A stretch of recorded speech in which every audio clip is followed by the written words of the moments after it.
नमस्कार मित्रों, मैं हूं राजवाली और आज आप देख रहे हैं वास्तु टिप्स। वास्तु टिप्स में मित्रों आज बात करेंगे कुछ ऐसे मकान की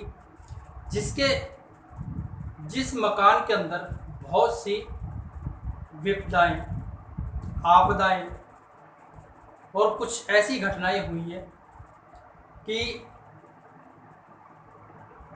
जिनको सोच के भी एक झटका सा लगता है।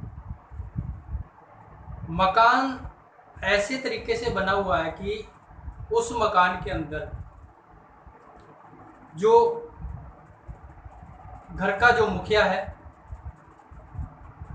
सिर्फ वो ही थोड़ा तबीयत में ठीक रहते हैं। बाकी जो उनके बड़े बेटे हैं उनको भी पहले वो तंदुरुस्त थे, लेकिन बाद के अंदर क्या हुआ, मकान बनाने के बाद उनके शारीरिक जो दिक्कतें आने लगी। और इस मकान में सबसे ज़्यादा प्रॉब्लम क्या है कि दिमाग की जो बीमारियां हैं सबसे ज़्यादा वही है। और वो भी किनके अंदर है, जो उनके खुद के मुखिया के बेटे हैं उनके अंदर ही सबसे ज़्यादा दिमाग की ही बीमारियां हैं।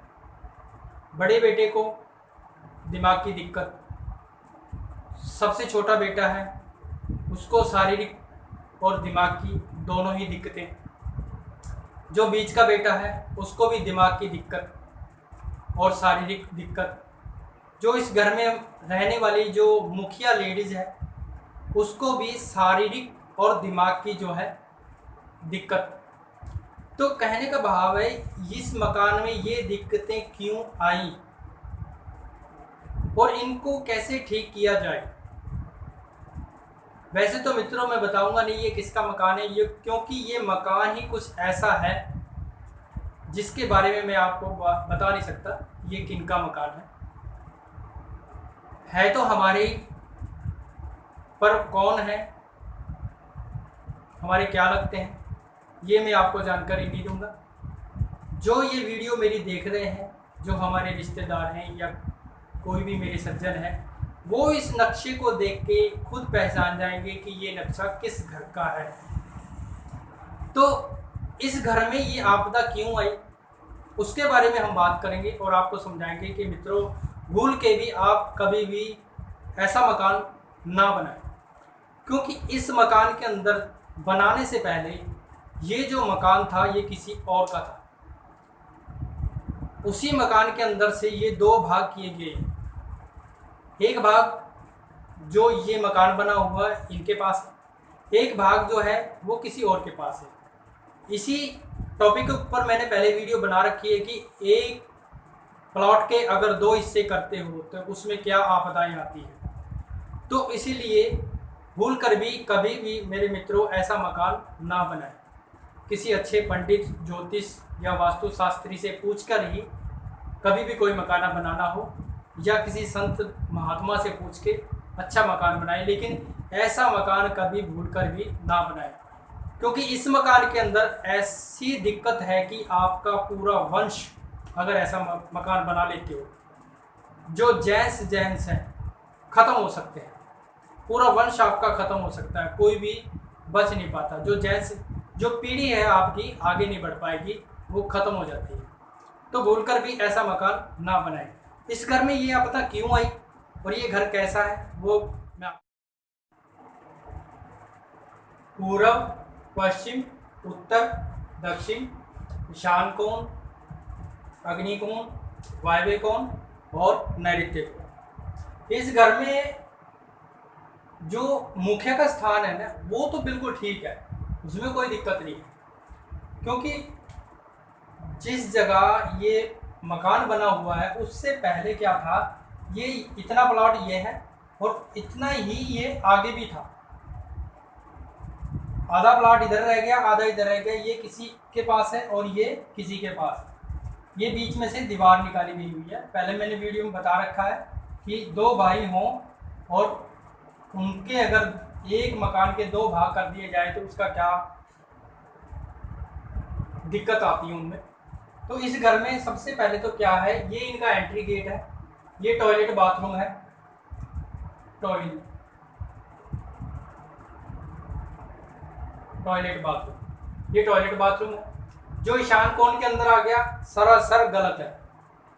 यहाँ पे इनका मंदिर है जो सरासर गलत है, क्योंकि यहाँ पे वरुण देवता का वास है। पश्चिम के जो बीच में है ये वरुण देवता का वास है, जल तत्व का वास है। और यहाँ पे ये जोत अगरबत्ती जो धूप अगरबत्ती करते हैं वो सरासर गलत है यहाँ।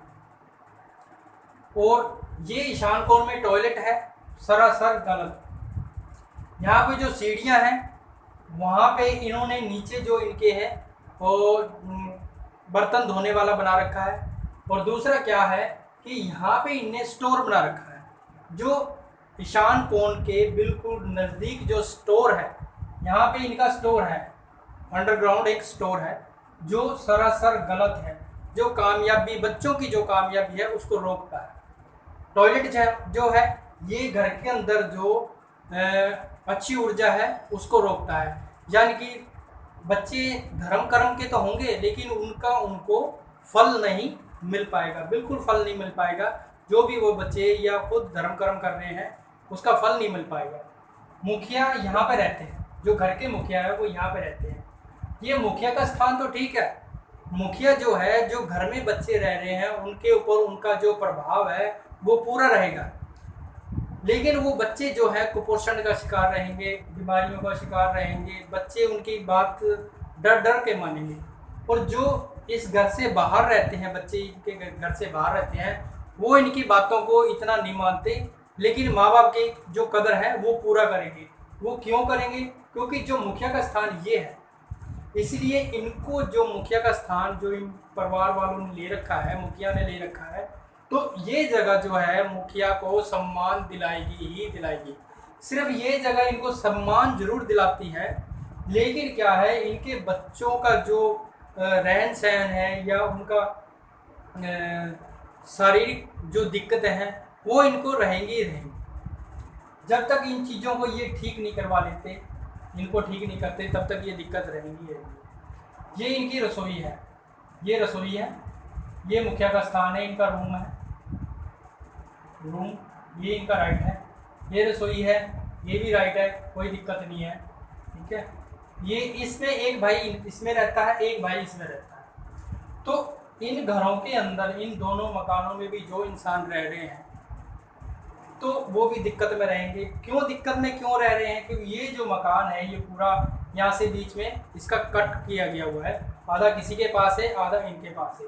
और दूसरी बात ये है कि इस मकान का जो स्थान था, ये जगह थी, ये बिल्कुल गंदी जगह के ऊपर ये मकान बना हुआ है। और इसीलिए है इस घर के अंदर सारी दिक्कतें हैं। इनका जो मेन दिक्कत है, सबसे ज़्यादा मेन दिक्कत है, एक टॉयलेट ईशान कोण में, दूसरा स्टोर जो भी ईशान कोण के बिल्कुल पास है और उत्तर के भी बिल्कुल पास में पड़ता है, क्योंकि लक्ष्मी का जो वास है वो यहाँ पे होता है। ईशान कोण का जो बिल्कुल कोना है इनका बिल्कुल डैमेज हुआ पड़ा है, खराब हुआ पड़ा है। ये वरुण देवता का जो कोना है ये भी इनका खराब हुआ पड़ा है। तो इस घर में रहने वाले जो है वो जो मेन सदस्य होते हैं, जो घर के अंदर लड़के होते हैं, उनके ऊपर तो आपदाएं आती रहेंगी। इस घर में क्या हुआ कि जो बड़ा बेटा है और दो छोटे बेटे हैं, एक 20 का बेटा है, उसकी यहाँ पे मृत्यु हो चुकी है, एक लड़की की भी यहाँ पे मृत्यु हो चुकी है, एक गर्भपात भी यहाँ पे हो चुका है। तो ये जो घर कुल मिला के है बिल्कुल ही बेकार है। लेकिन इसी बेकार घर को सही किया जा सकता है। वो कैसे? इन सीढ़ियों को यहाँ से हटा के, यहाँ पे भी बन सकती है, सीढ़ियों को हटा के कहीं और भी शिफ्ट किया जा सकता है, सही हो जाएगी। ये जो गेट है इसको बंद कर दिया जाए, इस टॉयलेट को घुमा फिरा के हम कहीं भी एडजस्टमेंट यहाँ पे कर सकते हैं। लेकिन इनका मेन गेट अगर यहाँ पे निकलता है, मेन गेट अगर यहाँ पे निकाल देते हैं, टॉयलेट को बंद करके मेन गेट यहाँ से निकालते हैं, सीढ़ियाँ यहाँ से हटा देते हैं, तो इस घर का बचाव हो सकता है और इनका वंश आगे चल सकता है। वरना ये घर जो है इनको दिक्कतें देगा ही देगा। अगर जब तक ये मान लो कि इस घर को यहाँ से ठीक नहीं करते, तो तब तक क्या कर सकते हैं, ये मेन गेट के अंदर और बाहर गणेश जी का चित्र लगा सकते हैं, हनुमान जी का चित्र लगा सकते हैं, स्वास्तिक चिन्ह भी लगा सकते हैं। तो इस घर में जो रहने वाले हैं वो स्वस्थ रह सकते हैं, वरना ये घर बिल्कुल ही डैमेज है। तो मित्रों, कभी भी ऐसा घर ना लें, और ना ही पहले से अगर आपके पास प्लॉट है तो ज़मीन के बारे में मैंने डाल रखी है वीडियो, चेक करके लें कि ज़मीन अच्छी है या बुरी है। रूढ़ी के ऊपर, ज़्यादा गंदी रूढ़ी के ऊपर है तो उसको कैसे ठीक किया जा सकता है। अगर आपके पास गलत मकान आ गया तो उसको भी ठीक किया जा सकता है, वैसे घबराने वाली कोई बात नहीं हो सकती। लेकिन भूल के भी ऐसा मकान बिल्कुल ना बनाएं जिसके अंदर वंश की वृद्धि जो है वो रुक जाती है। तो मिलते हैं अगले वीडियो में, तब तक के लिए नमस्कार।